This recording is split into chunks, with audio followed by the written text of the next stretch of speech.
Hey everyone, this is Basketball Loving Dr. NBA. Today I've got an interesting story to tell. There are a lot of sports manga in this world. The best selling and the most popular one is of course Slam Dunk. The main character of the story, Hanamichi Sakuragi, growing and showing a beginner, learning and gaining experience, and in that process there are many famous phrases. And one of the famous phrases were, "The left hand is just helping."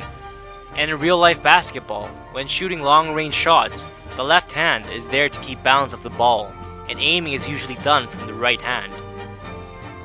Even if a shooting form is unique, or someone has terrible shooting in general, shooting with one hand is usually done by everybody. But there is one that is rare and does not follow this. He doesn't just use his left hand to help, but uses his right hand as well, and shoots long ones. This player is Joakim Noah. Even with the fact he's playing in the NBA, he couldn't even shoot with the basic form Hanamichi Sakuragi had done. And whenever he shot free throws or mid-range shots, the head coach and teammates would all get nervous just watching. Today, I'll be talking about someone who survived in this NBA with that funny shooting form and became the team's key player and was also the best center in the league at the time. This guy with passion is who I'll be introducing.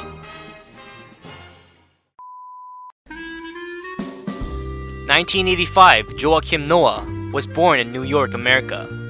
His father was known as a legend in France for tennis, Yannick Noah, and his mother was a famous global model from Sweden.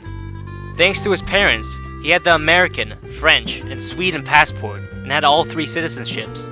And in 1988, when he was 3 years old, went to Paris and lived there for 10 years, spending his youth there. He liked basketball in general and watched the NBA broadcast a lot.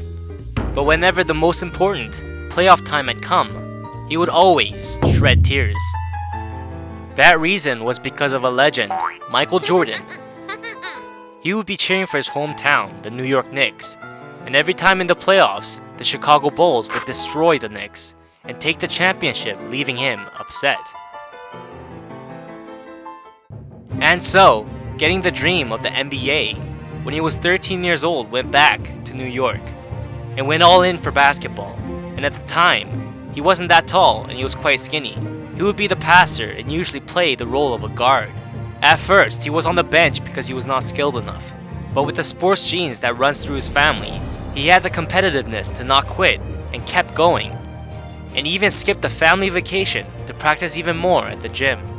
As a result, in his high school basketball team days, he'd be good enough to be a starting member, and luckily his height grew at a fast rate. So he wasn't the guard anymore, but took the position of a power forward and showed great performance in the paint zone. And with these rapid improvements, Noah would be ranked 73rd out of all high school players. He went to a school that was known for basketball, Florida University. At first, he was a bench member that barely played 10 minutes, but in the second grade, he played an average of 25 minutes and started to become the main center. And in the regular season, he showed great performance in points, rebounds, and blocks. And with that momentum in the NCAA tournament against many high-tier teams, would win the championship. At that time, he was expected to come first in the NBA draft and showed how much his status has grown. But in order to become more improved before entering the NBA, Noah convinced the championship members to come back to school and play for another year. And that result, surprisingly enough, led them to win the championship in the NCAA tournament yet again, and right after that, entered the 2007 NBA draft. On that day, Noah's Florida teammates that were the championship members all went in the top 60 picks, and Joakim Noah, going as the 9th pick, as if destiny really exists, had gone to a team that made him cry so much when he was a kid, the Chicago Bulls. But aside from his history, he did not care, and Noah was happier than ever. In order to win the championships like Michael Jordan, he made a dedication to his body to do all the hard work and little things, and started off from there. And so, the result for his first season was being promoted to a starting member from the bench. Not playing the playoffs, caught smoking marijuana, caught driving without a license, and getting a bad reputation from the start. There were a couple bad cases, but Noah was always dedicated while in practice and in games. And in his second season, he was able to use his full potential. And plus that, a quick and speedy skill-traded character, a player to get the MVP at the fastest rate, Derrick Rose, had just joined the team, and the Chicago team had gotten much stronger. And with that, they were able to make the playoffs, but in the first round, they were eliminated. In a heated overtime, Noah threw his body to retrieve the ball and threw an in-your-face dunk and fouled out the opposing team's key player. That moment was one of the best moments that Chicago fans will never ever forget. Like the bull that represents the team's logo, Noah had a fire-like personality, and in physical battles did not shy down. But not just that, he would scream like a beast at times, changing the pace of the game. His role model from the past, Kevin Garnett, he had gotten influences from him, and these beast-like forms really showed explosive differences in the team's morale. But after getting roughed up by Garnett, his respect for him had disappeared. He said he was sick of dirty plays and trash talking that shook the opponent's mentalities. And there was another player that Noah would come to dislike, and that would be the two-time MVP, the best player in the league, LeBron James.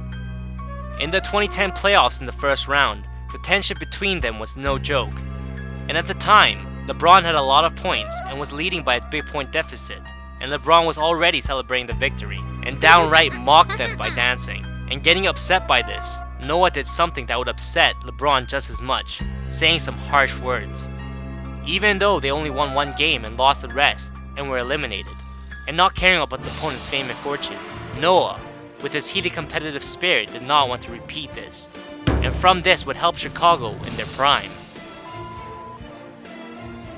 At the height of 6'11", and as a center, being in charge of the paint zone, Joakim Noah, having the pros in the defensive zone, would be very active when it came to rebounds and blocks, and also helping on defense.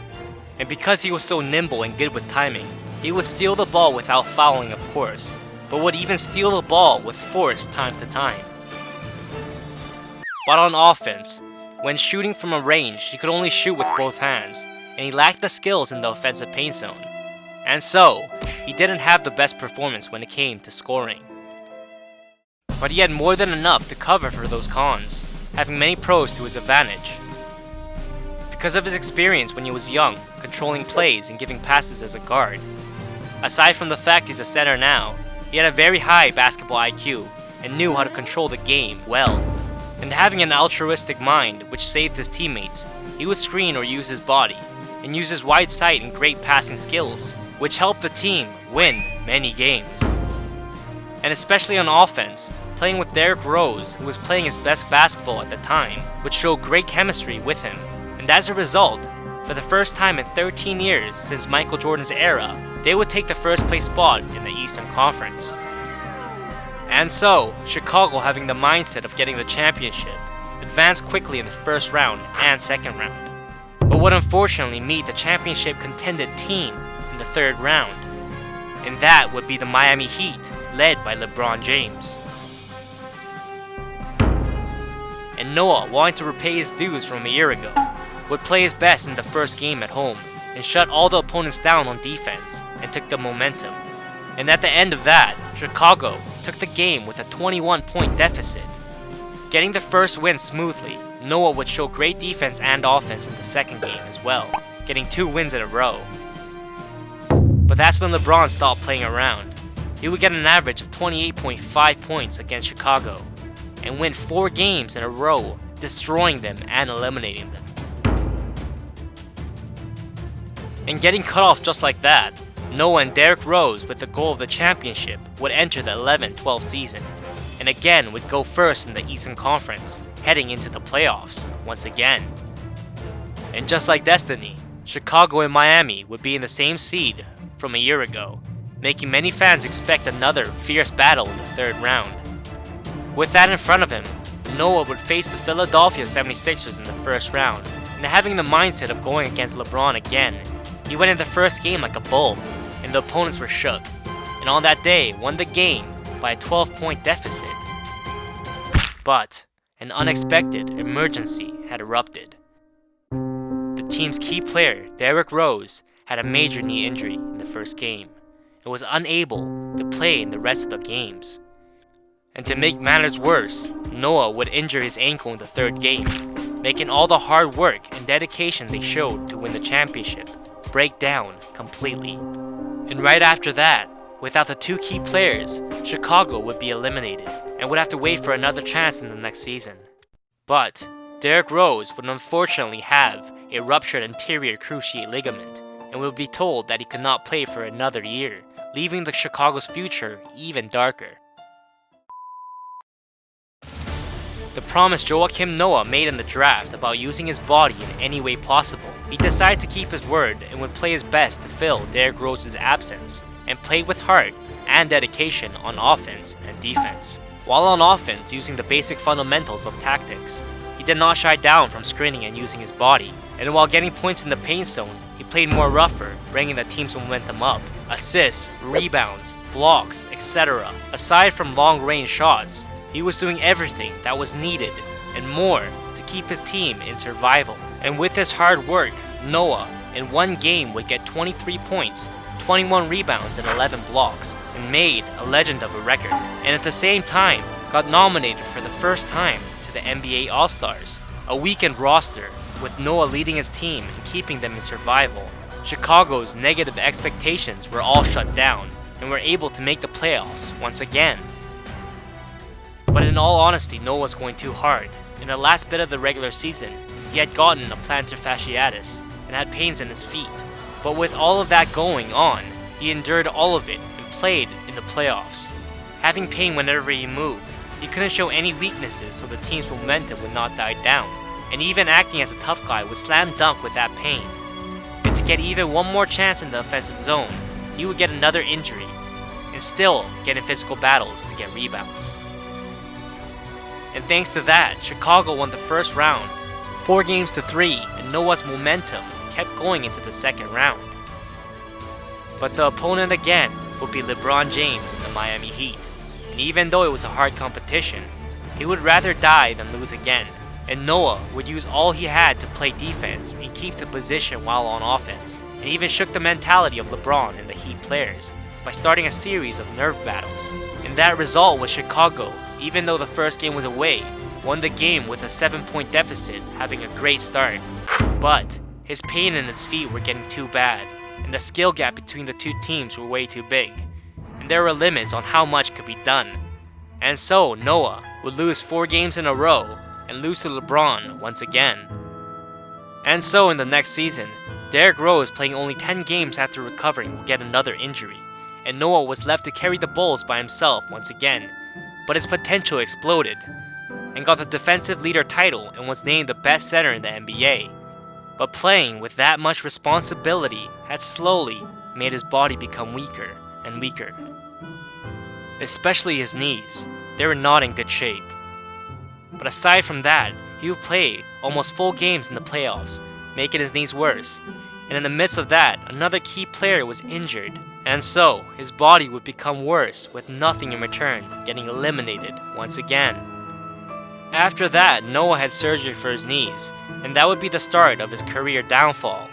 And it was hard to find the defensive king from a year ago in him in his recent games. And his speed decreasing because of his surgery and small injuries increasing. Aside from passing, all his aggressive plays had become much more weaker in general. But with Derrick Rose coming back, they were able to enter the playoffs, coming third in the Eastern Conference, and won the first round with ease, going 4-2. But again, he would face his true enemy, LeBron James, and Noah had always tried to do whatever he could to stop LeBron from blocking his path. But from a mental point, or a skill point, or a team's point of view, LeBron and the Cleveland Cavaliers were always on top.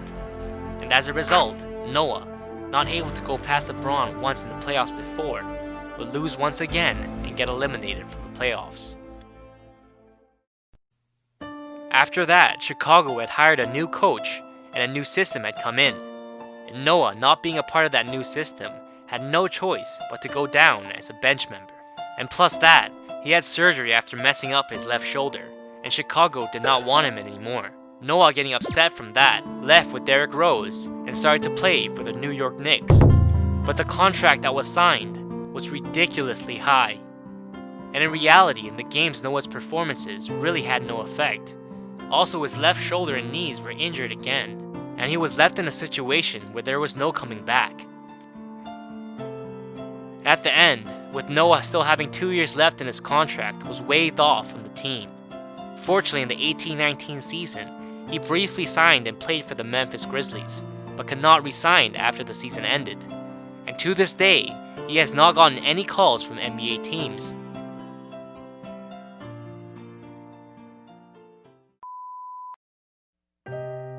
He didn't like Michael Jordan when he was a kid, but he wanted to relive the achievements Jordan had made as a champion, and Joakim Noah devoted his body to Chicago. With a key player of the team, Derrick Rose, getting injured, and the team going into darkness, Noah, in a situation like that, still didn't want to lose, and would use his body to the ground and sacrifice himself and show great performance, enough to get the defensive leader title, and because so, Chicago was able to make the playoffs for many years, and he was a loyal guy that would take care of his teammates. When Derrick Rose was injured and couldn't play, and had a downfall and was criticized by the fans, the first person to defend on how serious a cross-ligament rupture was Joakim Noah. A person like him that knows how to treat people, would help kids that are bullied in today's world, and would attend many charities and events, making a video on using sports as an art instead of violence, and other community services. Noah did not just act in America, but also in other countries, and he would try to spread that positive energy wherever he went. And yes, in his New York Knicks era, he was picked on for getting a high-paid salary and being injured all the time, and pretty much robbing them, and also fighting with his head coach about playtime, leaving him with a worse reputation. At that time, aside from Noah, the discord between the original members and the owner of the Knicks caused the destruction of the team and was left in a very tough situation. And when leaving the Knicks and playing for Memphis, he still enjoyed playing basketball for what it is, and sometimes would show traits of his prime in Chicago time to time. Now, because no teams want him, we can't see him play, but the energy and focus he had in the Chicago days, and his heated compete level he had in his game, and with his retirement coming up, it could be a possibility, I believe, that Bulls will use him one more time.